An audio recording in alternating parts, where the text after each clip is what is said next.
Planetoid 127, Edgar Wallace, Chapter 1. Chap West, who was never an enthusiast for work, laid down the long pole that had brought him from Bisham to the shade of a backwater west of Hurley Lock, and dropped to the cushions at the bottom of the punt, groaning his relief. He was a lank youth, somewhat short-sighted, and the huge horn-rimmed spectacles which decorated his knobbly face lent him an air of scholarship which his school record hardly endorsed. Elsie West woke from a doze, took one glance at her surroundings and settled herself more comfortably. "Light the stove and make some tea," she murmured. "I'm finished for the day," grunted her brother. The hooter sounded 10 minutes ago, and cooking was never a hobby of mine. "Light the stove and make tea," she said faintly. Chap glared down at the dozing figure, then glared past her to where, paddle in hand, Tim Lensman was bringing the punt to the shore. Tim was the same age as his school friend, though he looked younger. A good-looking young man. He had been head of the house which had the honor of sheltering Chapston West. They had both been school prefects at Muldham and had entered and passed out on the same day. Tim Lensman was looking disparagingly at the tangle of bush and high grass which fringed the wooded slope. "Trespassers will be prosecuted," he read. "That seems almost an invitation. Can you see the house, Chap?" Chap shook his head. "No, I'll bet it is the most horrible shanty you can imagine. Old Coulson is just naturally a fug. And he's a science master, one of those Johnnies who ought to know the value of fresh air and ventilation." Elsie, roused by the bump of the punt side against the bank, sat up and stared at the unpromising landing place. "Why don't you go farther along?" she asked. "You can't make tea here without, woman, have you no thought before food?" demanded her brother sternly. "Don't you thrill at the thought that you are anchored to the sacred terrain of the learned Professor Coulson, Doctor of Science, bug expert, performer on the isobar and other musical instruments and—" "Chap, you talk too much and I should love a cup of tea." "We'll have tea with the professor," said Chap firmly. "Having cut through the briars to his enchanted palace, we will be served in crystal cups reclining on couches of lapis lazuli." She frowned up at the dark and unpromising woods. "Does he really live here?" She addressed him, and he nodded. "He really lives here," he said. "At least, I think so. His driving directions were very explicit and I seem to remember that he said we might have some difficulty in finding the house." He said, "Keep on climbing until you come to the top," interrupted Chap. "But how does he reach the house?" asked the puzzled girl. "By aeroplane," said Chap, as he tied the punt to the thick root of a laurel bush. "Or maybe he comes on his magic carpet. Science masters carry a stock of them. Or perhaps he comes through a front gate from a prosaic road. There must be roads even in Berkshire." Tim was laughing quietly.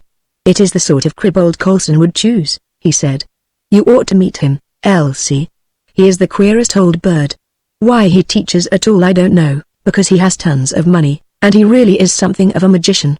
I was on the science side at Muldham and it isn't his amazing gifts as a mathematician that are so astounding. The head told me that Coulson is the greatest living astronomer. Of course the stories they tell about his being able to foretell the future, he can, too." Chap was lighting the stove, for, in spite of his roseate anticipations, he wished to be on the safe side, and he was in need of refreshment after a strenuous afternoon's punting. He told the school the day the war would end to the very minute. And he foretold the big explosion in the gas works at Hellick. He was nearly pinched by the police for knowing so much about it.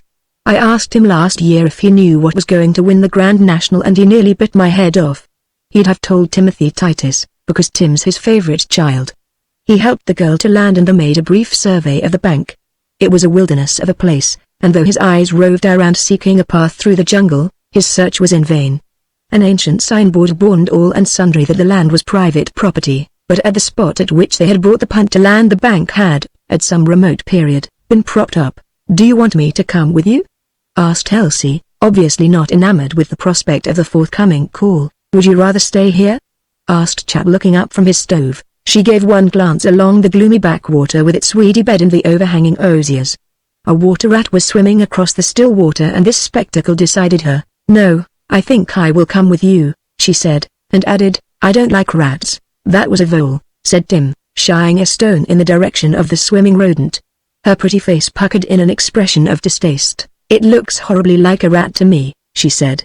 Chap poured out the tea and the girl was raising it to her lips when her eyes caught sight of the man who was watching them from between the trees, and she had hard work to suppress the scream that rose to her lips. "What is it?" Tim had seen her face change and now, following the direction of her eyes, he too saw the stranger. There was nothing that was in the slightest degree sinister about the stranger. He was indeed the most commonplace figure Tim had ever seen. A short, stout man with a round and reddish face, which was decorated with a heavy ginger moustache. He stood twiddling his watch chain, his small eyes watching the party. "Hello," said Tim as he walked toward the stranger. "We have permission to land here." He thought the man was some sort of caretaker or bailiff of Helmwood. "Got permission?" he repeated. "Of course you have. Which of you is Lensman?" "That's my name," smiled Tim, and the man nodded. "He is expecting you and West and Miss Elsie West." Tim's eyes opened wide in astonishment. He had certainly promised the professor that he would call one day during vacation, but he had not intended taking Chap nor his sister. It was only by accident he had met his school friend at Bisham that morning, and Chap had decided to come with him. As though divining his thoughts, the stout man went on, "He knows a lot of things. If he's not mad, he's crook. Where did he get all his information from? Why, 15 years ago he hadn't £50. This place cost him 10,000, and the house cost another 10,000, and he couldn't have got his instruments and things under another 10,000. Tim had been too much taken aback to interrupt. "Information? I don't quite understand. About stocks and things. He's made 100,000 this year out of cotton. How did he know that the boll weevil was going to play the devil with the South, eh? How did he know? And when I asked him just now to tell me about the corn market for a friend of mine, he talked to me like a dog." Chap had been listening open-mouthed. "Are you a friend of Mr. Coulson?" he asked. "His cousin," was the reply. "Harry Dews by name. His own aunt's child and his only relation." Suddenly he made a step towards them and his voice sank to a confidential tone. "You young gentlemen know all about him. He's got delusions, hasn't he? Now, suppose I brought a couple of doctors to see him, maybe they'd like to ask you a few questions about him." Tim, the son of a great barrister, and himself studying for the bar, saw the drift of the question and would have understood, even if he had not seen the avaricious gleam in the man's eyes. "You'd put him into an asylum and control his estate, eh?" he asked with a cold smile. "I'm afraid that you cannot rely upon us for help." The man went red. "Not that exactly," he said awkwardly. "And listen, young fellow." He paused. "When you see Coulson, I'd take it as a favor if you didn't mention the fact that you've seen me. I'm going to walk down to the lock. You'll find your way up between those poplars. So long." And turning abruptly he went stumbling through the bushes and was almost at once out of sight. "What a lad," said Chap admiringly. "And what a scheme. And to jump it at us straight away almost without an introduction. That fellow will never need a nerve tonic." "How did Mr. Coulson know I was coming?" asked Elsie in wonder. Tim was not prepared with an answer. After some difficulty they found the scarcely worn track that led up through the trees, and a quarter of an hour's stiff climb brought them to the crest and in view of the house. Tim had expected to find a residence in harmony with the unkempt grounds. But the first view of Helmwood made him gasp. A solid and handsome stone house stood behind a broad stretch of shaven lawn. Flower beds bright with the blooms of late summer surrounded the lawn and bordered the walls of the house itself. At the further end, but attached to the building, was a stone tower, broad and squat, and on the top of this was erected a hollow structure crisscrossed without any apparent order or method with a network of wires which glittered in the sunlight. "A silver wire box aerial," said Chap. "That is a new idea, isn't it? Gosh, Tim. Look at the telescope." By the side of the tower was the bell roof of a big observatory. The roof was closed, so that Chap's telescope was largely imaginary. "Great Moses," said Chap awe-stricken. "Why, it's as big as the Lick." Tim was impressed and astounded. He had guessed that the old science master was in comfortable circumstances, and knew that indeed he could afford the luxury of a car, but he had never dreamt that the professor was a man wealthy enough to own a house like this and an observatory which must have cost thousands to equip. "Look, it's turning," whispered Elsie. The big, square superstructure on the tower was moving slowly, and then Tim saw two projecting cones of some crystalline material, for they glittered dazzlingly in the sunlight. "That is certainly new," he said.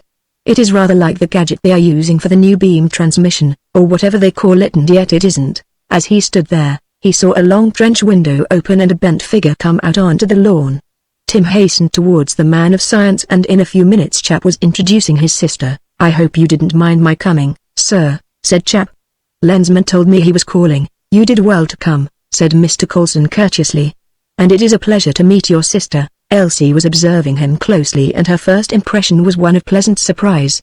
A thin, clean-shaven old man, with a mass of white hair that fell over his collar and bushy eyebrows, beneath which twinkled eyes of deepest blue. There was a hint of good humor in his delicately molded face. "Girl-like," She first noted his extraordinary cleanliness. His linen was spotless. His neat black suit showed no speck of dust. "You probably met a relative of mine," he said gently. "A crude fellow, a very crude fellow. The uncouth in life jars me terribly. Will you come in, Miss West?" They passed into a wide hall and down a long, broad corridor which was lighted on one side by narrow windows through which the girl had a glimpse of a neatly flagged courtyard, also surrounded by gay flower beds. On the other side of the corridor, doors were set at intervals, and it was on the second of these that Tim, in passing, read an inscription. It was tidily painted in small, gold lettering. Planetoid 127. The professor saw the young man's puzzled glance and smiled.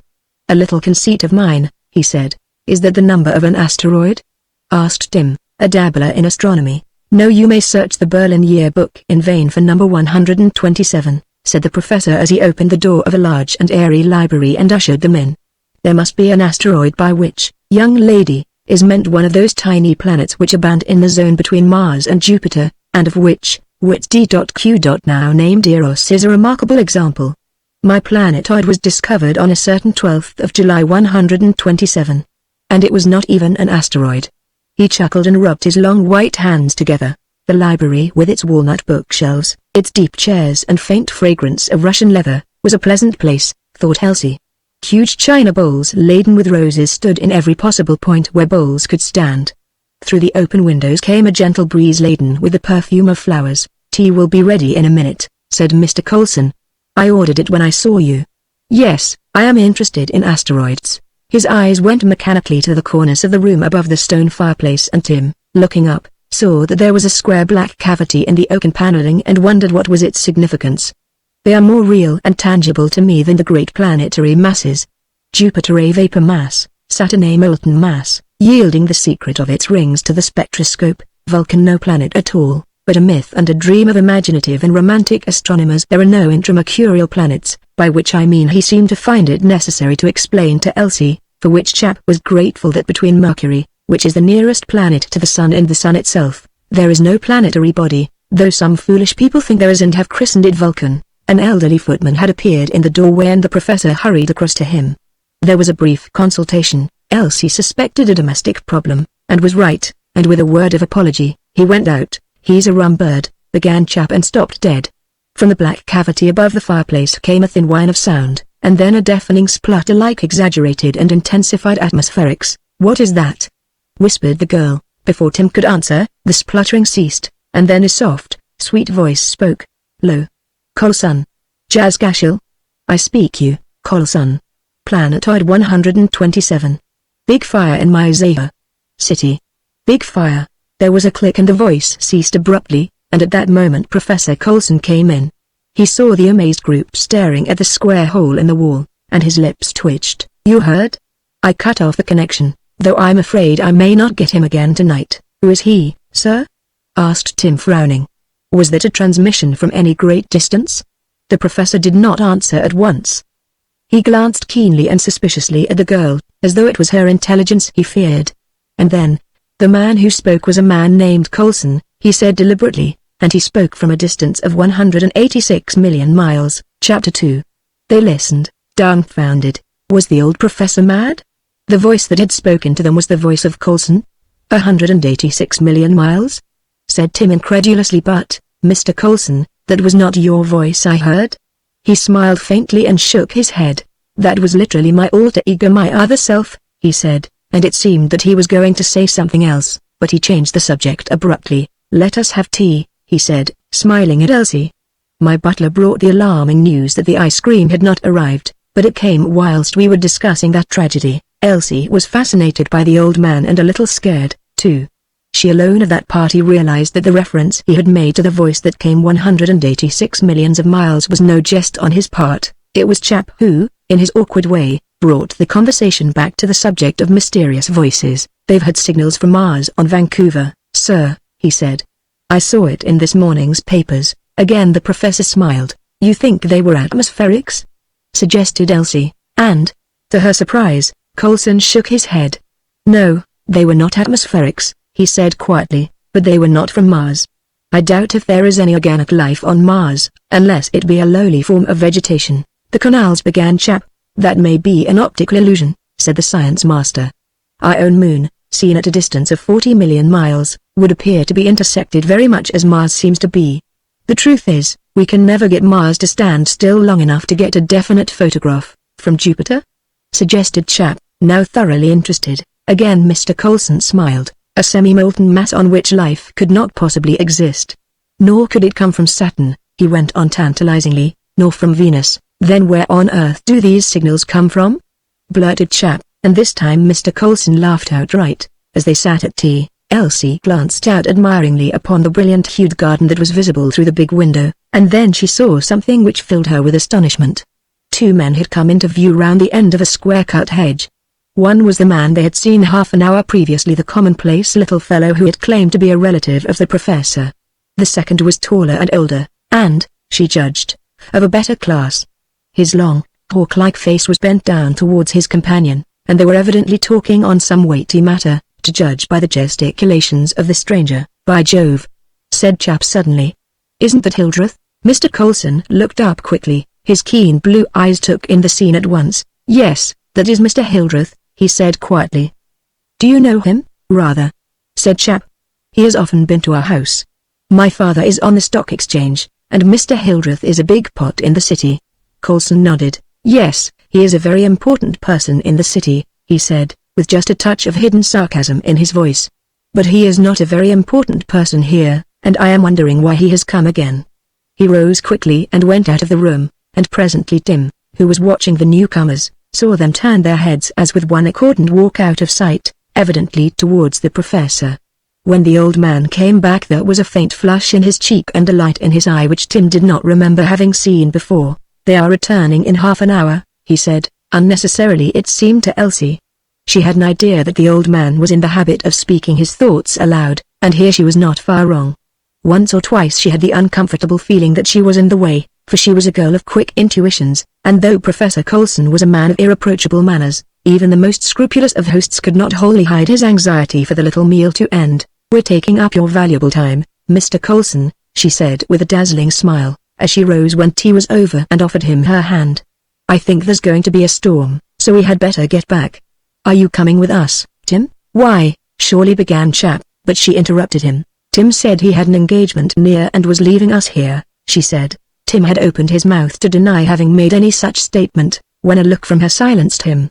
A little later, whilst Chap was blundering through his half-baked theories on the subject of Mars, Chap had theories on everything under and above the sun. She managed to speak with Tim alone. I'm quite sure Mr. Coulson wants to speak to you, she said, and if he does, you are not to worry about us, we can get back, it is downstream all the way, but why on earth do you think that? I don't know.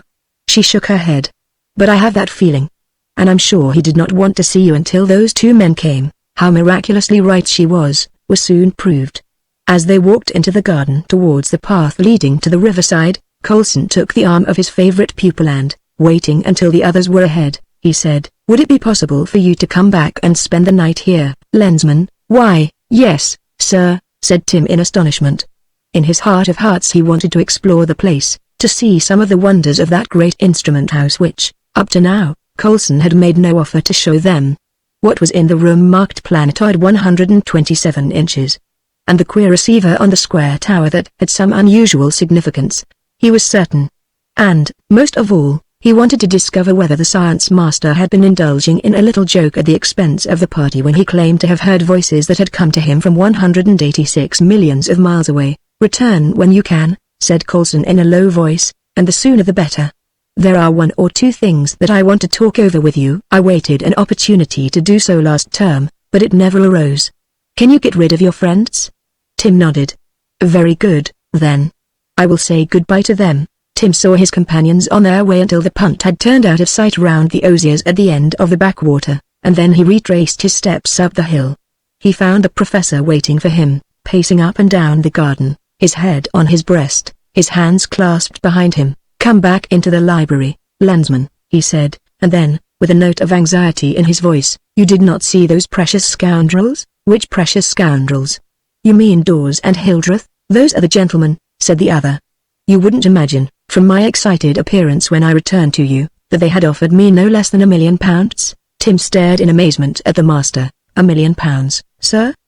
he said incredulously, and for the first time began to doubt the other's reason. £1,000,000, repeated Coulson, quietly enjoying the sensation he had created. You will be able to judge by your own ears whether I am insane, as I imagine you believe me to be, or whether this wretched relative of mine and his friend are similarly afflicted. And, by the way, you will be interested to learn that there have been 3 burglaries in this house during the last month. Tim gaped. But surely, sir, that is very serious? It would have been very serious for the burglars if I had, on neither occasion, the slightest suspicion that they were in the grounds, said Mr. Coulson. They would have been certainly electrified and possibly killed. But on every occasion when they arrived, it happened that I did not wish for a live electric current to surround the house. That would have been quite sufficient to have thrown out of gear the delicate instruments I was using at the time. He led the way into his library, and sank down with a weary sigh into the depths of a large armchair. If I had only known what I know now, he said, I doubt very much whether, even in the interests of science, I would have subjected myself to the ordeal through which I have been passing during the last 4 years. Tim did not answer, and Mr. Coulson went on, there are moments when I doubt my own sanity, when I believe that I shall awake from a dream, and find that all these amazing discoveries of mine are the figments of imagination due, in all probability, to an indiscreet supper at a very late hour of night. He chuckled softly at his own little joke. Landsman, I have a secret so profound that I have been obliged to follow the practice of the ancient astronomers. He pointed through the window to a square stone that stood in the center of the garden, a stone which the boy had noticed before, though he had dismissed it at once as a piece of meaningless ornamentation. That stone? He asked. Coulson nodded. Come, I will show it to you, he said, rising to his feet. He opened a door in what appeared to be the solid wall, and Tim followed him into the garden. The stone stood upon an ornamental plinth and was carved with 2 columns of figures and letters. E601, T2D4, H4 liters 1, A1N3, W1U1, R2B1, I3S2. But what on earth does it mean? It is a cryptogram, said Mr. Coulson quietly. When Huygens made his discovery about Saturn's rings, he adopted this method to prevent himself from being forestalled in a discovery. I have done the same. But what does it mean? Asked the puzzled Tim. That you will one day learn, said the professor, as they walked back to the house. His keen ears heard a sound and he pulled out his watch. Our friends are here already, he said in a lower voice. They went back to the library and closed the door, and presently the butler appeared to announce the visitors. The attitude of the 2 newcomers was in remarkable contrast. Mr. Hildreth was self-assured, a man of the world to his fingertips, and greeted the professor as though he were his oldest friend and had come at his special invitation. Mr. Dawes, on the contrary, looked thoroughly uncomfortable. Tim had a look at the great financier, and he was not impressed. There was something about those hard eyes which was almost repellent. After perfunctory greetings had passed, there was an awkward pause, and the financier looked at Tim. My friend, Mr. Lensman, will be present at this interview, said Coulson, interpreting the meaning of that glance. He is rather young to dabble in high finance, isn't he? Drawled the other, young or old, he's staying, said Coulson, and the man shrugged his shoulders. I hope this discussion will be carried on in a calm atmosphere, he said. As your young friend probably knows, I have made you an offer of £1,000,000, on the understanding that you will turn over to me all the information which comes to you by his lip curled mysterious method, into which we will not probe too deeply. You might have saved yourself the journey, said Coulson calmly. Indeed, I could have made my answer a little more final, if it were possible, but it was my wish that you should be refused in the presence of a trustworthy witness. I do not want your millions. I wish to have nothing whatever to do with you. Be reasonable, murmured Dawes, who took no important part in the conversation. Him the old man ignored, and stood waiting for the financier's reply. I'll put it very plainly to you, Coulson, said Hildreth, sitting easily on the edge of the table. You've cost me a lot of money. I don't know where you get your market tips from, but you're most infernally right. You undercut my market a month ago, and took the greater part of £100,000 out of my pocket. I offer to pay you the sum to put me in touch with the source of your information. You have a wireless plant here, and somewhere else in the world you have a miracle man who seems to be able to foretell the future with disastrous consequences to myself. I may tell you, and this you will know, that, but for the fact that your correspondent speaks in a peculiar language, I should have had your secret long ago. Now, Mr. Coulson, are you going to be sensible? Coulson smiled slowly. I'm afraid I shall not oblige you. I know that you have been listening, and I know also that you have been baffled. I shall continue to operate in your or any other market, and I give you full liberty to go to the person who is my informant. and who will be just as glad to tell you as he is to tell me everything he knows." Hildreth took up his hat with an ugly smile. "That is your last word?" Coulson nodded. "My very last." The two men walked to the door, and turned. "It is not mine," said Hildreth, and there was no mistaking the ominous note in his tone. They stood at the window watching the two men until they had gone out of sight, and then Tim turned to his host. "What does he want really?" he asked. Mr. Coulson roused himself from his reverie with a start. "What does he want?" "I will show you. The cause of all our burglaries, the cause of this visit. Come with me." They turned into the passage, and as the professor stopped before the door labeled Planetoid 127, Tim's heart began to beat a little faster. Coulson opened the door with 2 keys and ushered him into the strangest room which Tim had ever seen, a confused picture of instruments, of wires that spun across the room like the web of a spider, of strange little machines which seemed to be endowed with perpetual motion, for they worked all the time. These were his first impressions. The room was lined with grey felt, except on one side, where there was a strip of fibrous paneling. Towards this the professor went. Pushing aside a panel, he disclosed the circular door of a safe and, reaching in his hand, took out a small red-covered book. "This is what the burglars want," he said exultantly. "The code. The Code of the Stars, Chapter 3. Tim Lensman could only stare at the professor. "I don't understand you, Mr. Coulson," he said, puzzled.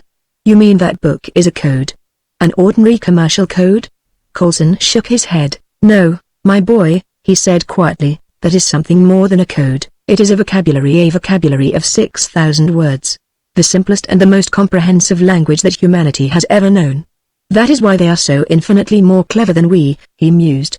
"I have not yet learned the process by which this language was evolved, but it is certain that it is their universal tongue." He turned with a smile to the bewildered boy. "You speak English, probably French, you may have a smattering of German and Spanish and Italian. And when you have named these languages, you probably imagine that you have exhausted all that matter, and that the highest expression of human speech is bound up in one or the other, or perhaps all, of these tongues. Yet there is a tribe on the Upper Congo which has a vocabulary of 4,000 words with which to voice its hopes, its sufferings and its joys. And in those 4,000 words lies the sum of their poetry, history, and science. If we were as intelligent as we think we are, we should adopt the language of the Upper Congolese as the universal speech." Tim's head was swimming. Codes, languages, Upper Congolese and the mysterious they. Surely there must be something in those ominous hints, and this old man must be sick of overmuch learning. As though he realized what was passing through the boy's mind, Coulson shook his head. "No, I am not mad," he said, as he locked the book away in the safe and put the key in his pocket, "unless this is a symptom of my dementia." He waved his hand to the wire-laden room, and presently Tim, as in a dream, heard his companion explaining the functions of the various instruments with which the room was littered. For the most part it was Greek to him, for the professor had reached that stage of mechanical knowledge where he outstripped his pupil's understanding.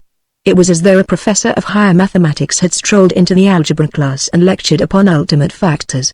Now and again he recognized some formula, or caught a mental glimpse of the other's meaning, but for the main part the old man was talking in a language he did not comprehend. "I'm afraid you're going a little beyond me, sir," he said, with a smile, and the old man nodded. "Yes, there is much for you to learn," he said, "and it must be learnt." He paused before a large glass case, which contained what looked to Tim to be a tiny model of a reciprocating engine, except that dozens of little pistons thrust out from unexpected cylinders, and all seemed to be working independent of the others, producing no central and general result. "What is that, sir?" Coulson smoothed his chin thoughtfully. "I'm trying to bring the description within the scope of your understanding," he said. "It would not be inexact to describe this as a strainer of sound. Yet neither would it be exact." He touched a switch and a dozen colored lights gleamed and died amidst the whirling machinery. The hum which Tim had heard was broken into staccato dots and dashes of sound. He turned the switch again and the monotonous hum was resumed. "Let us go back to the library," said the professor abruptly. He came out of the room last, turned out the lights and double-locked the door, before he took his companion's arm and led him back to the library they had recently vacated. "Do you realize, Lensman," he said as he closed the door, "that there are in this world sounds which never reach the human brain? The lower animals, more sensitive to vibratory waves, can hear noises which are never registered upon the human ear." The wireless expert listened in at the approach of Mars to the Earth, hoping to secure a message of some kind. But what did he expect? A similar clatter to that which he could pick up from some passing steamer. And, suppose somebody was signaling not from Mars, because there is no analogy to human life on that planet, but from some other world, big or little, is it not possible that the sound may be of such a character that not only the ear, even when assisted by the most powerful of microphones, cannot detect, but which no instrument man has devised can translate to an audible key? Do you suggest, sir, that signals of that nature are coming through from outer space?" asked Tim in surprise. And Mr. Coulson inclined his head. "Undoubtedly. There are at least 3 worlds signaling to us," said the science master. "Sometimes the operators make some mechanical blunder, and there is an accidental emission of sound which is picked up on this Earth and is credited to Mars. One of the most definite of the 3 comes from a system which is probably thousands of light years away. In other words, from a planet that is part of a system beyond our ken. The most powerful telescope cannot even detect the sun around which this planet whirls. Another, and fainter, signal comes from an undetected planet beyond the orbit of Neptune, but life could not exist beyond the orbit of Neptune," suggested Tim. "Not life as we understand it," said the professor. "I admit that these signals are faint and unintelligible. But the third planet, is it your Planetoid 127? asked Tim eagerly, and Coulson nodded. "I asked you to stay tonight," he said, "because I wanted to tell you something of vital interest to me, if not to science. I am an old man, landsman, and it is unlikely that I shall live for many years longer. I wish somebody to share my secret, somebody who can carry on the work after I have gone into nothingness. I have given the matter a great deal of thought, passing under review the great scientists of the age. But they are mainly old men. It is necessary that I should have an assistant who has many years before him, and I have chosen you." For a second the horrible responsibility which the professor was putting upon him struck a chill to the boy's heart. And then the curiosity of youth, the adventurous spirit which is in every boy's heart, warmed him to enthusiasm. "That will be topping, sir," he said. "Of course, I'm an awful duffer, but I'm willing to learn anything you can teach me." "It was about Planetoid 127 you wanted to speak?" The professor nodded. "Yes," he said, "it is about Planetoid 127. I have left nothing to chance. As I say, I am an old man and anything may happen. For the past few months I have been engaged in putting into writing the story of my extraordinary discovery, a discovery made possible by the years of unremitting thought and toil I have applied to perfecting the instruments which have placed me in contact with this strange and almost terrifying world." It seemed as though he were going to continue, and Tim was listening with all ears, but in his definite way the old man changed the subject. "You would like to see round the rest of the house?" he said, and the next hour was spent in strolling around the outhouses, the little farmery which formed part of the house, and the magnificent range of hothouses, for Mr. Coulson was an enthusiastic gardener. As Tim was shown from one point of interest to another, it began to dawn upon him that there was truth in Hildreth's accusation, that Mr. Coulson was something of a speculator. The house and grounds must have cost thousands, the renovations which had been recently introduced, the erection of the telescope. When Coulson mentioned the cost of this, the sum took his breath away. Could only have been possible to a man of unlimited income.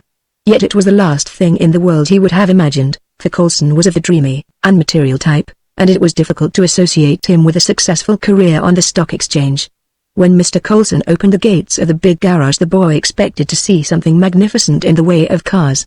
But the building was empty except for his old motor bicycle, which was so familiar to the boys of Mildrum. "No, I do not drive a car," said Coulson, in answer to his question. "I have so little time, and I find that a motor bicycle supplies all my needs." They dined at 8. Neither during the meal nor the period which intervened before bedtime did Mr. Coulson make any further reference to his discoveries. He disappeared about 10, after showing Tim to his room. The boy had undressed and was dozing off, when there came a tap at his door. "Come in, sir," he said, and the professor entered. From his face Tim guessed that something had happened. He set down the electric lantern he was carrying and came slowly towards the bed. "Landsman," he said, and there was a sharp quality in his voice. "Do you remember somebody speaking?" The wireless voice.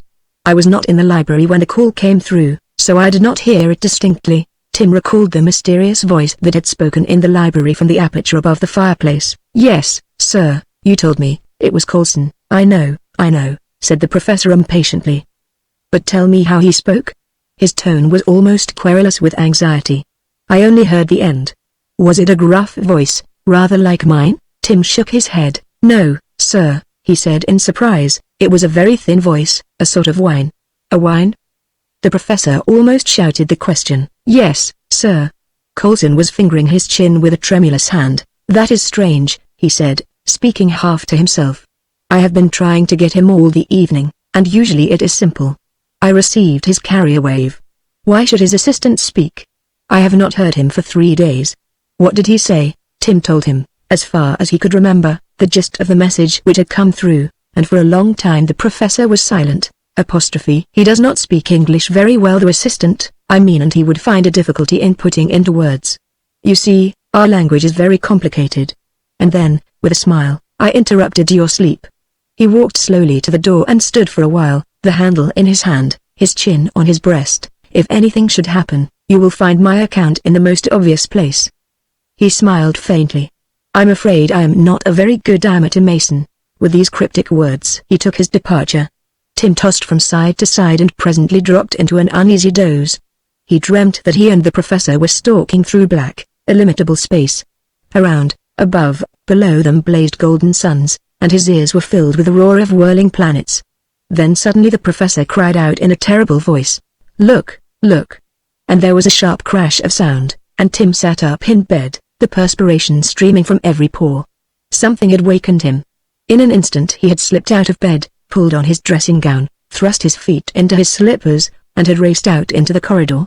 A deep silence reigned, broken only by the sound of an opening door and the tremulous voice of the butler. "Is anything wrong, sir? What did you hear?" asked Tim quickly. "I thought I heard a shot." Tim waited for no more. He ran down the stairs, stumbling in the darkness, and presently came to the passage from which opened the doors of the library and the room of Planetoid 127. The library was empty. 2 lights burned, accentuating the gloom.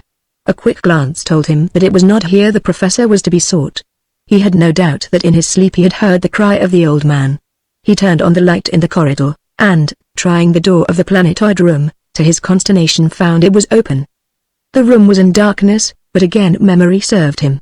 There were 4 light switches near the door, and these he found.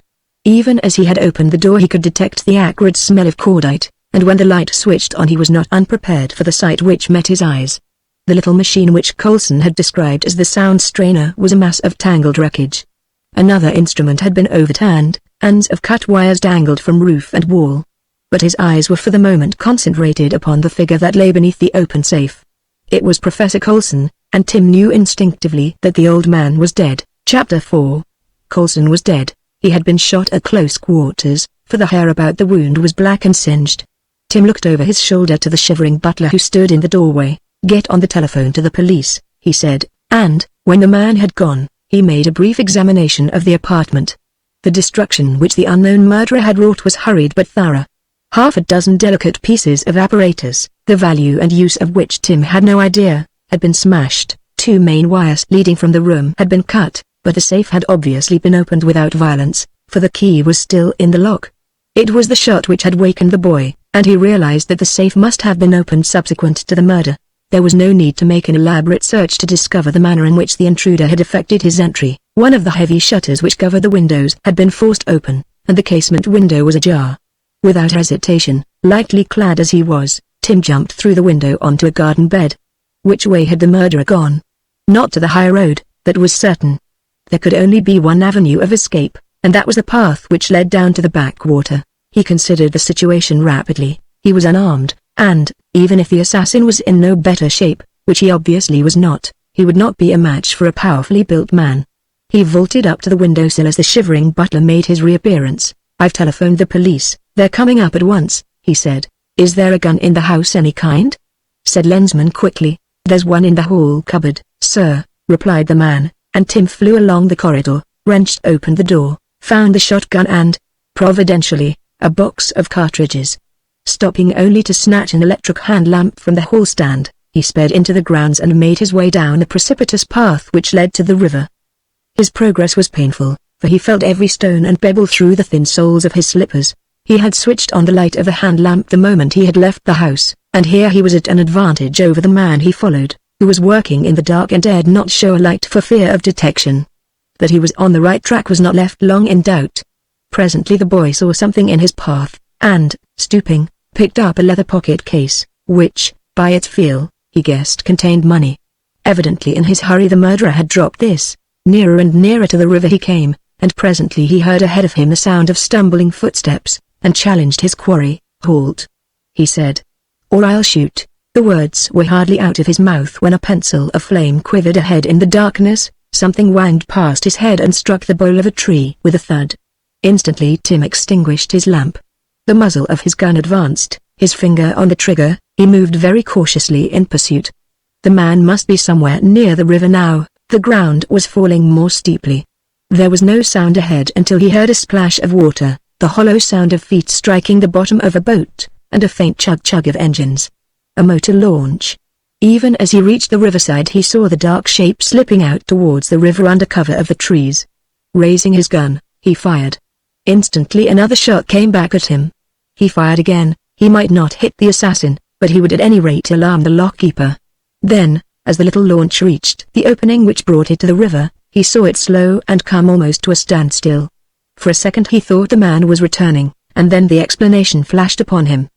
The backwater was choked with weeds and the little propeller of the launch must have caught them. If he could only find a boat. He flashed his lamp vainly up and down the bank. Plop! The bullet was so near this time that it stirred the hair of his head. Hastily extinguishing the light, he waited. Somebody was working frantically at the launch's propeller, and again raising his gun, he fired. This time his shot struck home, for he heard a howl of fury and pain. But in another few seconds the launch was moving again, and had disappeared into the open river. There was nothing for Tim to do now but to retrace his steps to the house. He came into the room of death, hot, disheveled, his pajamas torn to ribbons by the brambles through which he had struggled, to find two police officers in the room. One was kneeling by the side of the dead man, the other was surveying the damaged apparatus. "This is the young gentleman, sir," said the shivering butler, and the officers turned their attention to Tim. In a few words he described what he had seen, and whilst one of the policemen went to telephone a warning along to the lock-keepers, he gave an account to the other of the events of that night so far as he knew them. "There have been several burglaries here," said the sergeant. "I shouldn't be surprised if this is the same fellow that tried to do the other jobs. Do you know anything about this?" He held a sheet of paper to the boy, and Tim took it. It was covered with Coulson's fine writing. It looks almost as though it were a message he'd been writing down. "He'd been listening in. The receivers are still on his ears," said the officer. "But who could tell him stuff like that?" Tim read the message. "Coulson was killed by robbers in the third part of the 1st Division of the day. Nobody knows who did this, but the correctors are searching. Coulson said there was a great earthquake in the island beyond the Yellow Sea. This happened in the 6th Division of the day and many were killed. This place corresponds to Japan, but we call it the island of the Yellow Sea. The great oil fields of the inland sea have become very rich, and those who own the fields have made millions in the past few days. There will be." Here the writing ended. "What does he mean by Coulson was killed in the 3rd Division or whatever it is?" said the dumbfounded policeman. "He must have known he was going to be killed. It beats me, too," said Tim sadly. "Poor old friend." At 11 o'clock came simultaneously Inspector Bennett, from Scotland Yard, and Mr. Coulson's lawyer, a stout, middle-aged man, who had some information to give. Poor Coulson always expected such a death. He had made an enemy, a powerful enemy, and he told me only 2 days ago that this man would stop at nothing. "Did he give his name?" asked the detective. Tim waited breathlessly, expecting to hear Hildreth's name mentioned, but the lawyer shook his head. "Why did you see him 2 days ago? On any particular business?" "Yes," said Mr. Stamford, the lawyer. "I came here to make a will, by which this young gentleman was named as sole heir." "I?" said Tim incredulously. "Surely you're mistaken?" "No, Mr. Lensman. I don't mind admitting that, when he told me how he wished to dispose of his property, I urged him against leaving his money to one who, I understand, is a comparative stranger. But Mr. Coulson had great faith in you, and said that he had made a study of your character and was satisfied that you could carry on his work. That was the one thing which worried him, the possibility of his life's work being broken off with no successor to take it up when he put it down. There is a clause in the will which makes it possible for you to operate his property immediately." Tim smiled sadly. "I don't know what operating his property means," he said. And then, as a thought struck him, "unless he refers to his speculations. The stock exchange is an unknown country to me." "Has any discovery been made about the man in the motor launch?" Inspector Bennett nodded. "The launch was found abandoned in a local reach of the Thames," he said. "The murderer must have landed and made his way on foot. By the way, do you know he is wounded?" We found traces of blood on the launch. Tim nodded. I had an idea I winged him, he said. The brute. Late that afternoon there was a sensational discovery. The body of a man was found, lying amidst the weeds 3 miles down the river. He had been shot with a revolver. He is our man undoubtedly, said the inspector, who brought the news. There is a shot wound in his shoulder. But I did not use a rifle or a revolver, said Tim, puzzled. Somebody else did, said the inspector grimly. Dead men tell no tales. Where was he found? Near Mr. Hildreth's private landing stage, began the inspector. Hildreth? Tim stared at him open-mouthed. Has Hildreth got a property near here? Oh, yes, he has a big estate about 3 miles down the river. The detective was eyeing the boy keenly. What do you know about Mr. Hildreth? In a few words Tim told of the interview which he had witnessed, and the detective frowned. It can only be a coincidence that the man was found on his estate, he said.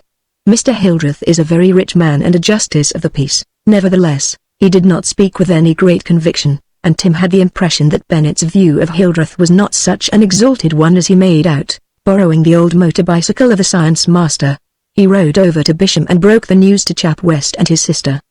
The girl was horrified. But, Tim, it doesn't seem possible, she said. Why should they do it? The poor old man. When Chap had recovered from the shock of the news, he advanced a dozen theories in rapid succession, each more wildly improbable than the last. But all his theorizing was silenced when Tim told him of Coulson's will. I'm only a kid, and absolutely unfitted for the task he has set me, Tim said quietly, but I am determined to go on with his work, and shall secure best technical help I can to reconstitute the apparatus which has been destroyed. What do you think is behind it? Asked Chap. Tim shook his head. Something beyond my understanding, he replied.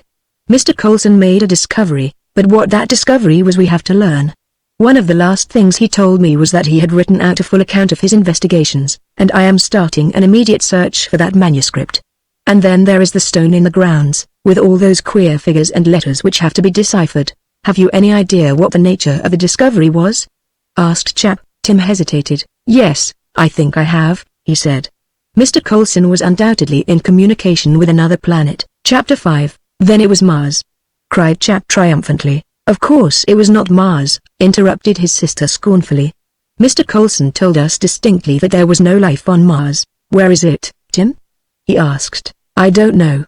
Tim shook his head. I have been questioning his assistants there were 2 at the house, but he never took them into his confidence. The only hint they can give me is that when poor Mr. Coulson was listening in to these mysterious voices he invariably had the receiving gear directed towards the sun. You know, of course, that he did not use the ordinary aerial, but an apparatus shaped like a convex mirror, towards the sun? Gasped Chap. But there can't be any life on the sun. Dash it all, I don't profess to be a scientific Johnny, but I know enough of physics to see that it's as impossible for life to exist on the sun as it would be to exist in a coke oven. Why? The temperature of the sun is umpteen thousand degrees centigrade. And anyway, nobody has ever seen the sun, you only see the photoscope. All this I know, said Tim, listening patiently, but there is the fact. The receiving mirror was not only directed towards the sun, but it moved by clockwork so that it was directed to the sun at all hours of the day, even when the sky was overcast and the sun was invisible. I admit that the whole thing sounds incredible, but Coulson was not mad. That voice we heard was very distinct. But from what planet could it be? Insisted Chap, pushing back his untidy hair and glaring at his friend.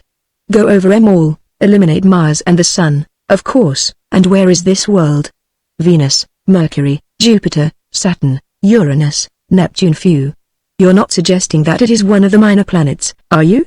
Ceres, Pallas, Juno, Vesta? Tim shook his head. I am as much puzzled as you, but I am going to spend my life onwards looking for that world. He went back to the house. The body of the old man had been moved to a nearby hospital, and the place was alive with detectives. Mr. Stamford was there when he returned, and placed him in possession of a number of names and addresses which he thought might be useful to the young man. I don't know that I want to know any stockbrokers, said Tim, looking at the list with a wry face. You never know, said Mr. Stamford. After all, Mr. Coulson expected you to carry on his work, and probably it will be part of your duties to continue his operations. I happen to know that he paid minute attention to the markets. He indicated a number of financial newspapers that lay unopened on the table, and Tim took up one, opened it and glanced down the columns. In the main the items of news were meaningless to him. All he saw were columns of intricate figures which were so much Greek, but presently his eye caught a headline. Black Sea Oil Syndicate. Charles Hildreth's gloomy report to the shareholders. A meeting of the Black Sea Oil Syndicate was held at the Cannon Street Hotel yesterday afternoon, and Mr. Hildreth, chairman of the company, presiding, said that he had very little news for the shareholders that was pleasant. A number of the wells had run dry, but borings were being made on a new part of the concession, though there was scarcely any hope that they would be successful. Tim frowned. Black Sea Oil Syndicate? Hildreth? He put a question to the lawyer. Oh, yes, said Mr. Stanford. Hildreth is deep in the oil market. There's some talk of his rigging Black Seas. What do you mean by rigging? Asked Tim. In this case the suggestion, which was made to me by a knowledgeable authority, said Mr. Stanford, is that Hildreth was depressing the shares, issuing unpromising reports which would induce shareholders to put their shares on the market at a low figure. Of course, there may be nothing in it. Black Sea Oils are not a very prosperous concern. On the other hand, he may have secret information from his engineers, such as? Suggested him. They may have struck oil in large quantities on another part of the property and may be keeping this fact dark, in which case they could buy up shares cheaply, and when the news was made known the scrip would go sky high and they would make a fortune. Tim read the report again. Do you think there is any chance of oil being found on this property? Stamford smiled. I am a lawyer, not a magician, he said good-humoredly. After he had gone, Tim found himself reading the paper. The paragraph fascinated him. Black Sea Oil. Suddenly he leapt to his feet with a cry. That was the message which Mr. Coulson had written on the paper, the oil fields of the inland sea. He ran out of the room and went in search of a Stamford. I am going to buy Black Sea Oils, he said breathlessly. Will you tell me what I must do? In a few moments the telephone wire was busy. Mr. Hildreth had not been to his office that day, and when he strolled into dinner, and the footman handed him his paper, he opened the page mechanically at the stock exchange column and ran his eyes down the list of quotations. That morning Black Sea Oils had stood in the market at 3d, and almost the first note that reached his eye was in the stop press column, boom in Black Sea Oils. There have been heavy buyings in Black Sea Oil shares, which stood this morning in the neighborhood of 3s, but which closed firm at 42s. 6d, Hildreth's face went livid. His great coup had failed. In the weeks which followed the death and funeral of Professor Coulson, Tim found every waking minute occupied. He had enlisted the services of the cleverest of scientists, and from the shattered apparatus one of the most brilliant of mechanical minds of the country was rebuilding the broken instruments.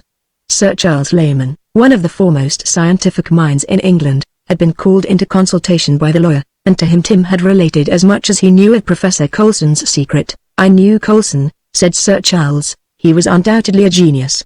But this story you tell me takes us into the realm of fantasy. It isn't possible that life can exist on the sun, and really, young gentleman, I can't help feeling that you have been deceived over these mysterious voices. Then 3 people were deceived, said Tim firmly. My friend Chap West and his sister both heard the speaker. And Mr. Coulson was not the kind of man who would descend to trickery. Sir Charles pursed his lips and shook his head. It does seem most extraordinary. And frankly, I cannot understand the functions of these instruments. It is quite possible, as Coulson said, that there are sounds come to this earth so fine, and pitched in such a key, that the human ear cannot catch them. And I am pretty sure that what he called a sound strainer was an amplifier on normal lines. But the mysterious world, where is it? Life in some form may exist on a planetoid, but it is almost certain that these small masses which whirl through space in the zone between Mars and Jupiter are barren globules of rock as dead as the moon and innocent of atmosphere. There are 1,001 reasons why life could not exist on these planetoids, and of course the suggestion that there can be life on the sun is preposterous. He walked up and down the library, smoothing his bushy white beard, his brows corrugated in a grimace of baffled wonder. Most scientists, he said at last, work to the observations of some pet observer. Did the professor ever mention an astronomer whose calculations he was endeavoring to verify? Tim thought for a moment. Yes, sir, I remember he spoke once or twice of Professor Watson, an American. I remember once he was lecturing to our school on Kepler's law, and he mentioned the discoveries of Mr. Watson. Watson? Said Sir Charles slowly. Surely he was the fellow who thought he found Vulcan, a planet supposed by some people to revolve about the sun within the orbit of Mercury. As a matter of fact, what he saw, during an eclipse of the sun, was the 2 stars, Theta and Zeta Cancri, or, more likely, the star 20 Cancri, which must have been somewhere in the position that Watson described on the day he made his discovery. Then he asked, with sudden interest. Did Professor Coulson believe in the existence of Vulcan? Tim shook his head.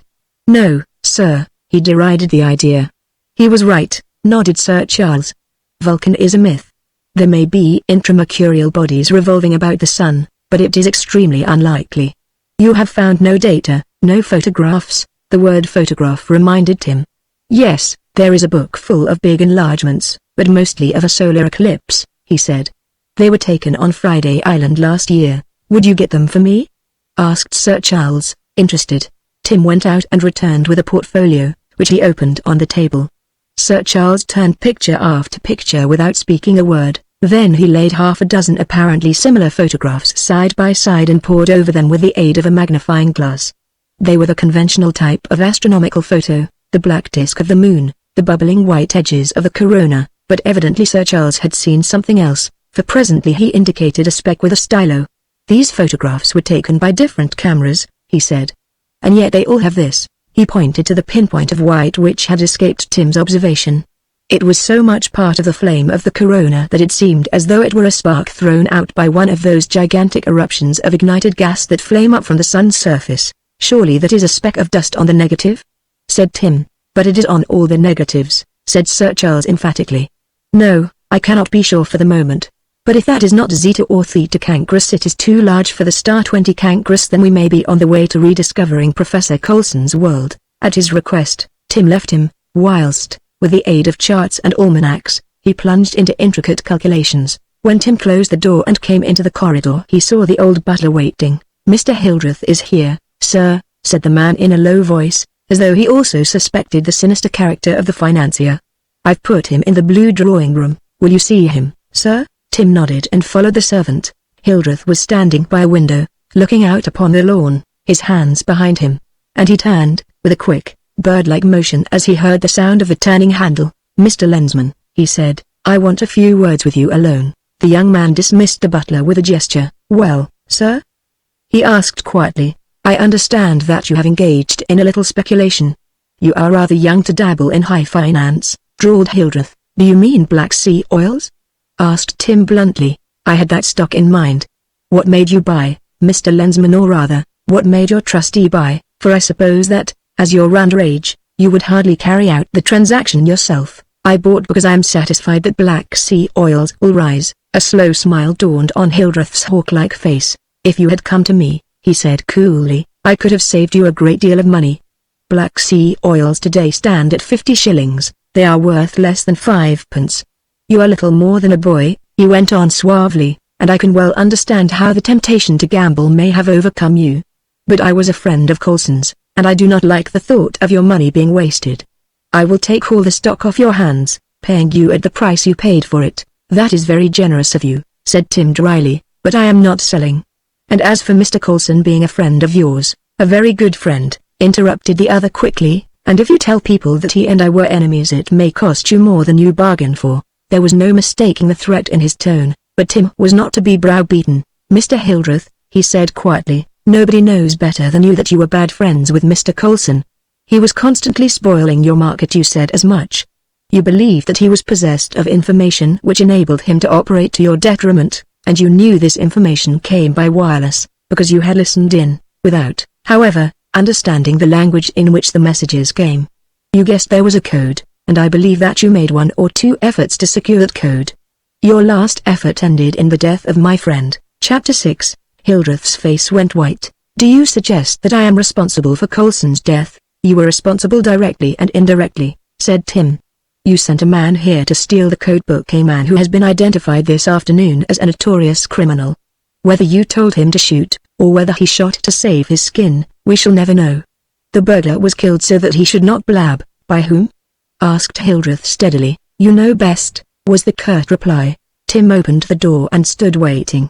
The man had regained some of his composure, and, with an easy laugh, walked into the corridor. You will hear from me again, he said. Thank you for the warning, was Tim's rejoinder. After he had seen his unwelcome visitor off the premises, Tim went in search of Stamford, who, with his 2 assistants, was working in a little study getting out particulars of the old man's investments. The lawyer listened in silence while Tim narrated what had passed. He is a very dangerous man, said Mr. Stamford at last. And, so far from being rich, I happen to know that he is on the verge of ruin. There are some queer stories about Hildreth. I have had a hint that he was once in an Australian prison, but, of course, there is no evidence to connect him with this terrible crime. What are your immediate plans? The voice amplifier has been reconstituted, said Tim. The experts are making a test today, though I very much doubt whether they will succeed in establishing communication. A smile fluttered at the corner of the lawyer's mouth. Do you still believe that Mr. Coulson was in communication with another planet? I'm certain, said Tim emphatically. He went back to the blue drawing room, and had hardly entered before Sir Charles came in. It is as I thought, said the scientist, neither Zeta nor Theta. It is, in fact, a distinct body of some kind, and, in my judgment, well outside the orbit of the hypothetical Vulcan. If you look at the back of the photograph, he turned it over, and Tim saw that, written in pencil in the microscopic calligraphy of the professor, were a dozen lines of writing. I knew, of course, that this was a dead world, without atmosphere or even water. There can be no life there. I made an enlargement by my new process, and this revealed a series of flat, rocky valleys. What the deuce his new process was, heaven only knows, said Sir Charles in despair. Poor Coulson must have been the most versatile genius the world has known. At any rate, that disposes of the suggestion that this planetary body is that whence come the signals if they come at all. Sir Charles waited until the experts had finished the work of reassembling two of the more complicated machines, but, though experimenting until midnight, they could not establish communication, and at last, with a sense of despair, Tim ordered the work to cease for the night. The whole thing was becoming a nightmare to him. He could not sleep at nights. Chap and his sister came over in the morning to assist him in a search, which had gone on ever since the death of Professor Coulson. We can do no more, said Tim helplessly, until we have seen the professor's manuscript. Until then we do not know for what we are searching. What about that stone in the garden? Won't that tell you anything? Asked Chap. I'd like to see it. They went out into the courtyard together and stood before the stone in silence. E601, T2D4, H4 liters 1, A1N3, W1U1, R2B1, I3S2. Of course, that isn't as difficult as it appears, said Chap, to whom cryptograms were a passion. There is a sentence written there, containing so many E's, so many H's, etc., and perhaps, when we find the sentence, the mystery will be half solved. He jotted the inscription down in a notebook, and throughout the day was puzzling over a solution. Night came, and the two were on the point of departure, when Chap said suddenly, Do you think you were wise, Timothy, to tell the reporter Johnny all you did? Tim had given an interview to a local newspaper, which had described more fully than he had intended, more fully, indeed, than his evidence at the inquest, what had happened immediately preceding Coulson's death, because, why no, it struck me, said Chap, that the poor old professor's manuscript would be very valuable to a certain person. Does it occur to you that our friend might also be searching for this narrative? This was a new idea to Tim. Why, yes, he said slowly, I never thought of that. No, that didn't strike me. But I don't know where he would find it. We've taken out every likely stone in the building. I've had the cellars searched. What makes you think it's behind a stone? Asked Chap, his reference to a mason. My guess, and I may not be far wide of the mark, is that Mr. Coulson, having written his manuscript, hid it in one of the walls. But so far I have not been able to discover the hiding place. He walked to the end of the drive to see his friends off, and then returned to the study. He was alone in the house now, save for the servants. Sir Charles had gone back to town by the last train, and Stamford had accompanied him. The butler came in to ask if he wanted anything before he went to bed, and Tim shook his head. He had taken up his quarters in a spare room immediately above the library, and for an hour after his visitors had departed he sat on the broad window seat, looking down into the courtyard, now bathed in the faint radiance of the crescent moon. The light shone whitely upon the cryptogram stone, and absent-mindedly he fixed his eyes upon this, the least of the old man's mysteries. And then was his eye playing tricks with him? He could have sworn he saw a dark figure melt out of the darkness and move along the shadow of the box hedge. He pushed open the casement window, but could see nothing. I'm getting jumpy, he said to himself, and rising with a yawn, took off his coat preparatory to undressing. As he did so, he glanced out of the window again and started. Now he was sure, he could see the shapeless black shadow, and it was moving towards the cryptogram stone. His pulse beat a little quicker as he watched. There was no doubt about it now. In the moonlight the figure in the long black coat and the broad sombrero which shaded his face, stood clearly revealed. It was touching the stone, and even as Tim looked, the little obelisk fell with a crash. In a second Tim was out of the room and speeding along the corridor. As he came into view of the figure, it stooped and picked something from the ground, the manuscript. What a fool he had been. That was where the old man had concealed the story of his discovery. But there was no time for regret. The mysterious visitant had already disappeared into the shadows. Was he making for the river? Tim was uncertain. He was halfway down the slope before he realized that he had made a mistake. Behind him he heard the soft purr of a motorcar, and, racing up the slope, he came into view of a red tail light as it disappeared down the broad drive towards the road. The great iron gates were closed, and that would give him a momentary advantage, though he knew he could not reach the car before they were open. Then he remembered Coulson's motor bicycle. He had left it leaning against the wall and had forgotten to bring it in after the trip he had made to Bisham that morning. Yes, there it was. He had hardly started the machine going when he heard a crash. The unknown had driven his car through the frail iron gates and was flying along the road to Maidenhead. Tim came out in pursuit and put his machine all out. The car ahead gained until it came to the foot of a long and tiring hill, and then the gap between them closed. Once the driver looked back, and a minute later something dropped in the road. Tim only just avoided the spare tire, which had been thrown overboard to trip him. The car reached the crest of the hill as Tim came up to its rear, and, heedless of danger, stretched out his hand, and, catching hold of the hood, let the motorbicycle slip from between his knees. For a second he held on desperately, his feet swinging in the air, and then, with an effort, he threw his leg over the edge of the hood and dropped breathlessly onto the seat behind the driver. At first the man at the wheel did not realize what had happened, and then, with a yell of rage, he turned and struck blindly at the unauthorized passenger. The blow missed him by a fraction of an inch, and in another second his arm was around the driver's neck. The car swayed and slowed, and then an involuntary movement of the man revealed the whereabouts of the manuscript. Tim thrust into the inside pocket and his fingers touched a heavy roll of paper. In a flash the packet was in his hand, and then he saw the moonlight gleam on something which the man held. The car was now almost at a standstill, and, leaping over the side, Tim plunged into the hedge by the side of the road. As he did so, he heard the zip of a bullet and the patter of leaves. He ran on wildly, his breath coming in short gasps. To his ears came the blundering feet of his pursuer. He was out of breath and in no condition to meet the murderous onrush of his enemy, and then, as he felt he could not go a step farther, the ground opened underneath his feet and he went down, down, down. For a second he lost consciousness. All that remained of his breath was knocked from his body, and he could only lie and gape at the starlit sky. Chapter 7. Looking up, he saw a head and shoulders come over the edge of the quarry into which he had fallen. Apparently the man was not prepared to take the risk of following, for presently the sound of his footsteps died away and there was silence. He lay for half an hour motionless, recovering his breath. Although his arm was bruised he could move it and no bones were broken. At the end of his rest he rose cautiously to his knees and explored the position so far as it was revealed by the moonlight. He had fallen 20 or 30 feet down a steep, chalky slope, but he was by no means at the bottom of the quarry face, and he had to move with the greatest care and circumspection. Presently, however, he found a rough path, which seemed to run interminably upwards. It was nearly half an hour later when he came to the road. The car was gone, and he walked back the way he had come, hoping that he would be able to retrieve his motorbicycle intact, though he had his doubts whether it would be usable. To his delight, when he came upon the machine, he discovered it had suffered little damage other than twisted handlebars. His run home was without event. Apparently his hasty exit had been heard, for the house was aroused and 2 manservants were searching the grounds when he came in. "I heard the gate go smash, sir," said the butler, explaining his wakefulness. "Lord, I'm glad to see you back. Somebody's thrown over that stone in the courtyard," he babbled on, and Tim was so glad to hear the sound of a human voice that he did not interrupt him. There was no sleep for him that night. With successive cups of strong coffee, brought at intervals, he sat poring over the manuscript, page by page, almost incredulous of his own eyes and senses. The sunlight poured in through the windows of the little study and found him still sitting, his chin on his palms, the manuscript before him.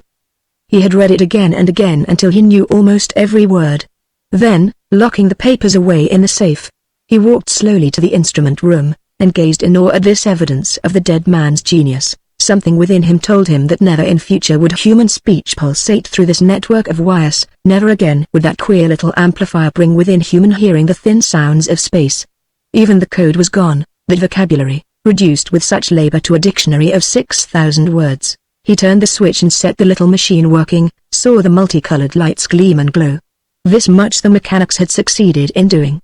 But the words that filtered through light and charcoal would, he thought, be dead for everlasting. He turned another switch and set something working which Sir Charles had described as a miniature air pump, and stood watching absent-mindedly as the piston thrust in and out. If he only had 1/10 of Coulson's genius, his hand had gone out to turn the switch that stopped the machine, when, "Oh, Coulson, why do you not speak to me?" The voice came from the very center of the machine. There was no visible microphone. It was as though the lights and the whirling wheels had become endowed with a voice. Tim's heart nearly stopped beating. "Oh, Coulson," wailed the voice, "they are breaking the machines. I have come to tell you this before they arrive. He is dead, he, the master, the wizard, the wonderful man, the servant." Mr. Coulson had told him that it was the servant who had spoken. The astral Coulson was dead. How should he reply, "Where are you?" He asked hoarsely, but there was no answer, and soon he understood why. "Presently. I will wait for you to speak. When I hear you I will answer. Speak to me, Coulson." In 1,000 seconds, 1,000 seconds. Coulson had told him once that wireless waves travel at the same speed as light. Then he was 180 million miles away, and 1,000 seconds must pass nearly 17 minutes before his voice could reach through space to the man who was listening. How had he made the machine work? Perhaps the mechanism had succeeded before, but there had been nobody at the other end, wherever the other end might be. And then, "Oh, Coulson, they are here. Goodbye." There came to him the sound of a queer tap-tap-tap, and then a crackle as though of splintered glass, and then a scream, so shrill, so full of pain and horror, that involuntarily he stepped back. Then came a crash, and silence. He waited, hardly daring to breathe, but no sound came. At the end of an hour he turned off the switch and went slowly up to his room. He awoke to find a youth sitting on the edge of his bed. He was so weary and dull that he did not recognize Chap, even after he spoke. "Wake up, I've got some news for you, dear old bird," said Chap, staring owlishly through his thick, heavy glasses. "There's a nemesis in this business. You may have heard of the Lady Miss Nemesis of Nowhere. First the burglar man is killed and then his boss is smashed to smithereens." Tim struggled up. "Who?" he asked. "Not Hildreth," Chap nodded. "He was found just outside Maidenhead, his car broken to bits. They think his steering wheel went wrong when he was doing 60 an hour. At any rate, he smashed into a tree, and all that's left of his machine is hot iron." "Hildreth. Was he killed?" Chap nodded. "Completely," he said callously. "And perhaps it's as well for him, for Bennett was waiting at his house to arrest him. They've got proof that he employed that wretched burglar. Do you know what time it is? It's 2 o'clock, you lazy devil, and Sir Charles and Stamford are waiting to see you." Sir Charles has a theory. Tim swung out of bed and walked to the window, blinking into the sunlit garden. "All the theories in the world are going to evaporate before the facts," he said. Putting his hand under his pillow, he took out the professor's manuscript. "I'll read something to you this afternoon. Is Elsie here?" Chap nodded. "I'll be down in half an hour," he said. His breakfast was also his luncheon, but it was not until after the meal was over, and they had adjourned to the library, that he told them what had happened in the night. Bennett, who arrived soon after, was able to fill in some of the gaps of the story. "Hildreth," he said, "in spite of his wealth and security, was a crook of crooks. It is perfectly true that he was tried in Australia and sent to penal servitude. He had got a big wireless plant in his house, and there is no doubt that for many years he has made large sums of money by picking up commercial messages that have been sent by radio and decoding and using them to his own purpose. In this way he must have learned something about Mr. Coulson's correspondent. He was under the impression that Coulson received messages in code and was anxious to get the code book. By the way, we found the charred remnants of that book in the car. It was burnt out, as you probably know. That alone would have been sufficient to convict Hildreth of complicity in the murder. Fortunately, we have been saved the trouble of a trial." "None of the code remains?" asked Tim anxiously. The detective shook his head. "No, sir, none. There are 1 or 2 words, for instance. Zith means the parliamentary system of the 3rd decade, whatever that may mean. It seems a queer sort of code to me." "That is very unfortunate," said Tim.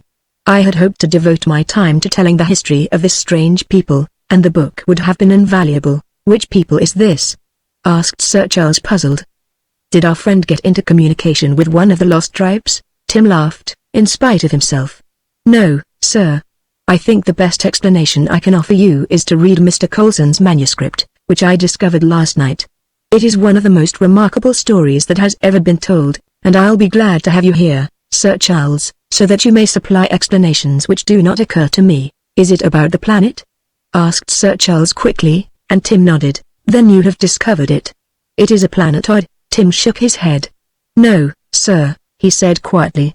"It is a world as big as ours." The scientist looked at him open-mouthed. "A world as big as ours, and never been discovered by our astronomers? How far away?" "At its nearest.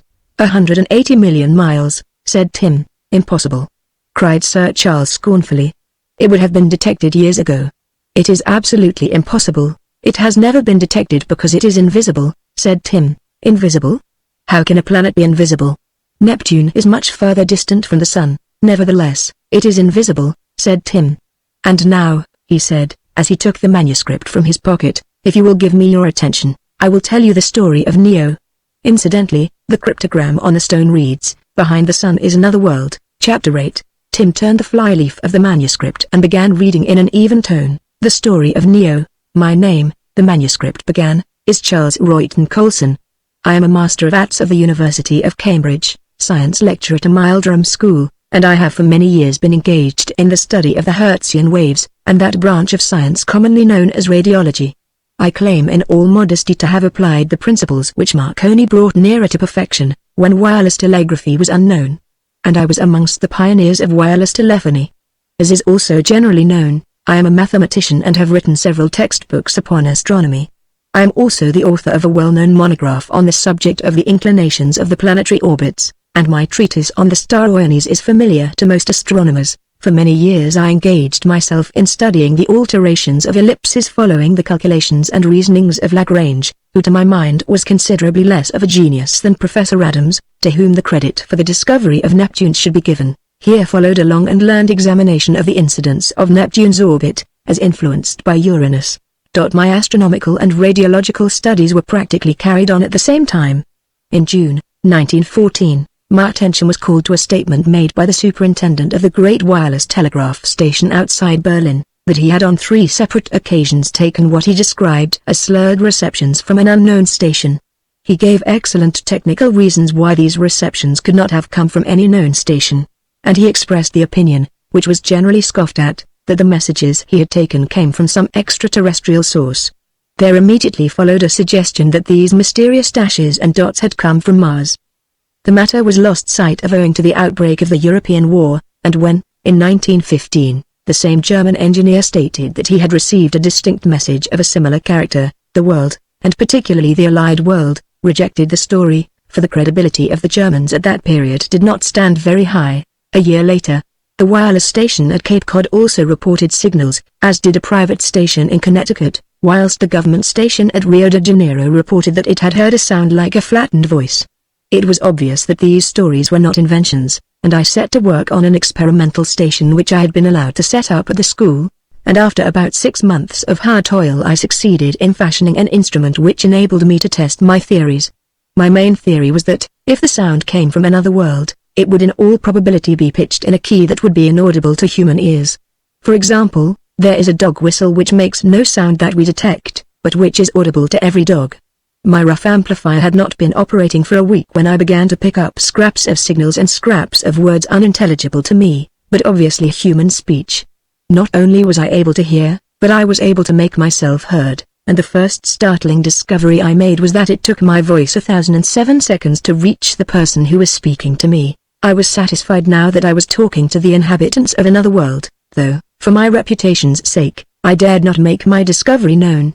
After hard experimental work, I succeeded in clarifying the voices, and evidently the person at the other end was as anxious as I to make himself understood and to understand the nature of his unknown correspondent's speech. You may imagine what a heartbreaking business it was, with no common vocabulary, invisible to one another, and living possibly in conditions widely different, to make our meaning clear to one another. We made a start with the cardinal numbers, and after a week's interchange we had mastered these. I was then struck with the idea of pouring a glass of water from a tumbler near to my microphone, and using the word water. In half an hour I heard the sound of falling water from the other end and the equivalent word, which will be found in the vocabulary. I then clapped my hands together, and used the word hand. With these little illustrations, which took a great deal of time, began the formation of the dictionary. In the Neo language there are practically no verbs and few adjectives.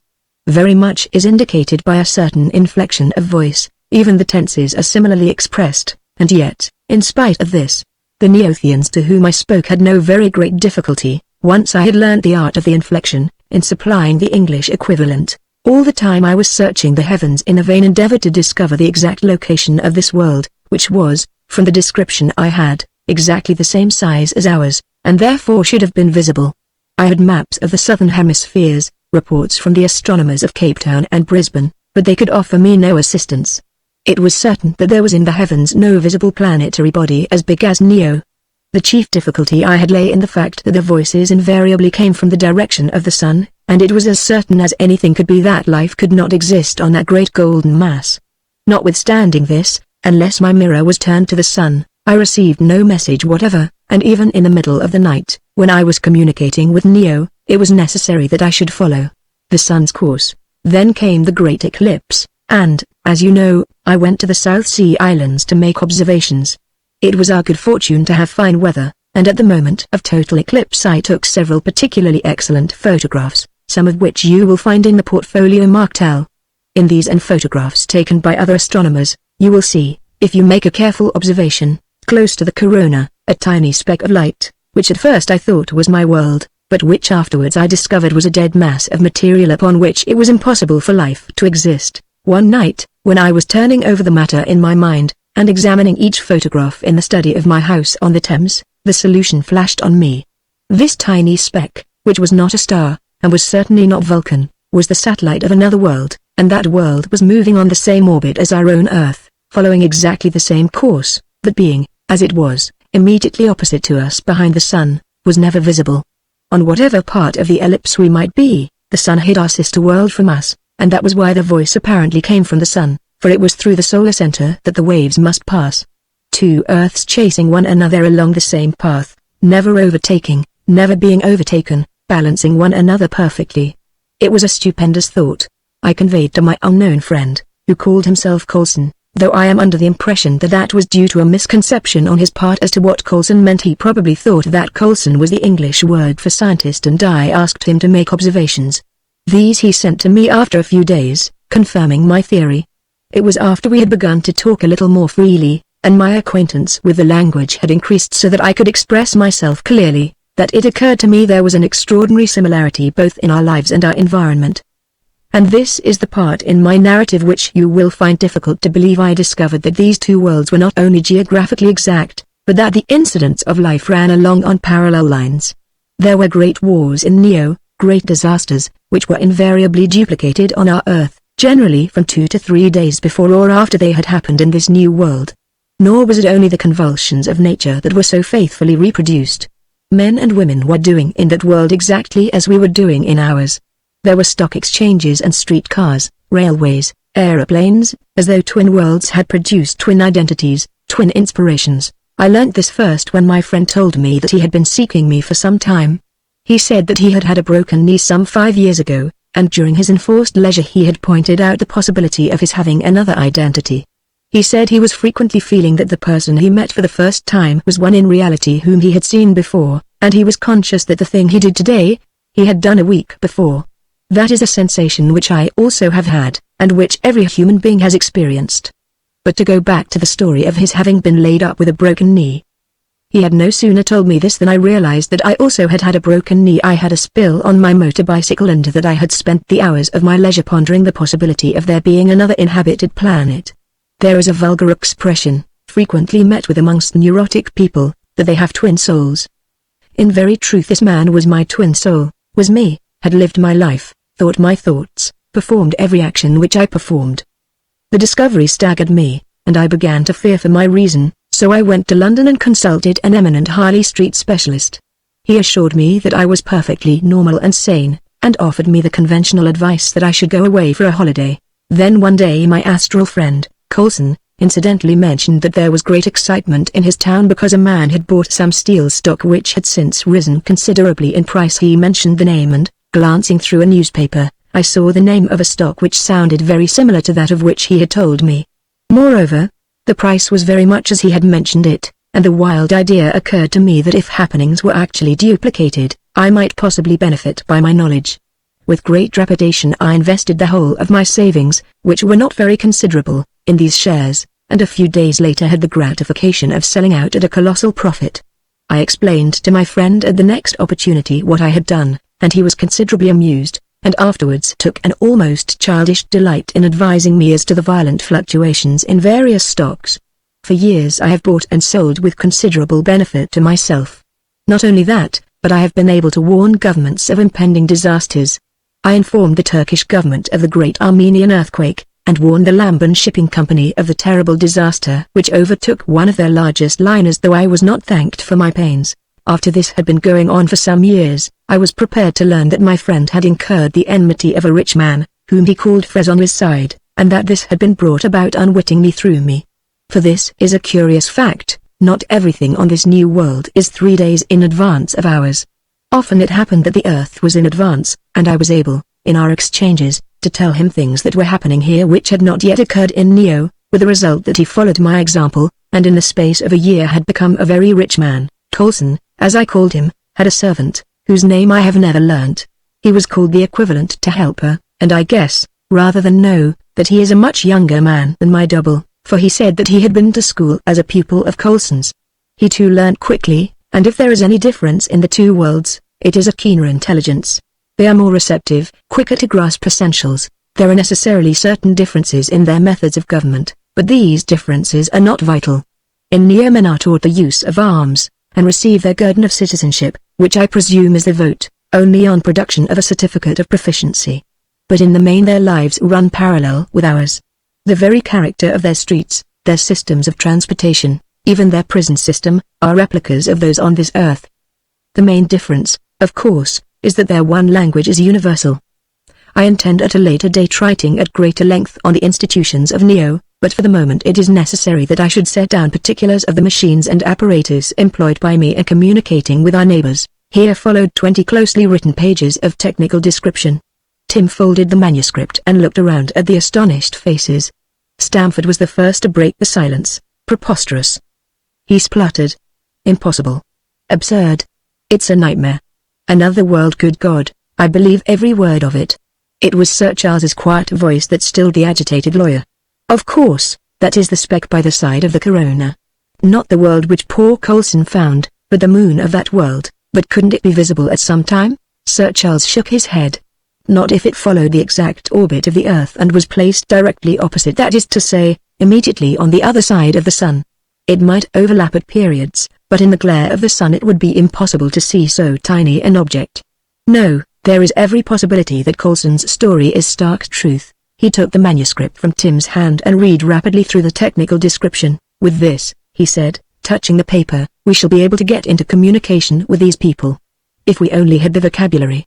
He groaned. I am afraid you will never hear from Neo again, sir, said Tim quietly, and told of that brief but poignant minute of conversation he had had before the cry of the dying servant, and the crash of broken instruments, had brought their voice to an abrupt end. After the lawyer and the scientist had departed, he went with Elsie into the instrument room, and they gazed in silence upon the motionless apparatus. The link is broken, he said at last. It can never be forged again, unless a new Coulson arrives on both Earths. She slipped her arm in his. Aren't you glad?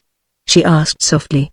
Do you want to know what will happen tomorrow or the next day? He shivered. No. I don't think so. But I should like to know what will happen in a few years' time, when I'm a little older and you're a little older. Perhaps we'll find a new world of our own, said Elsie.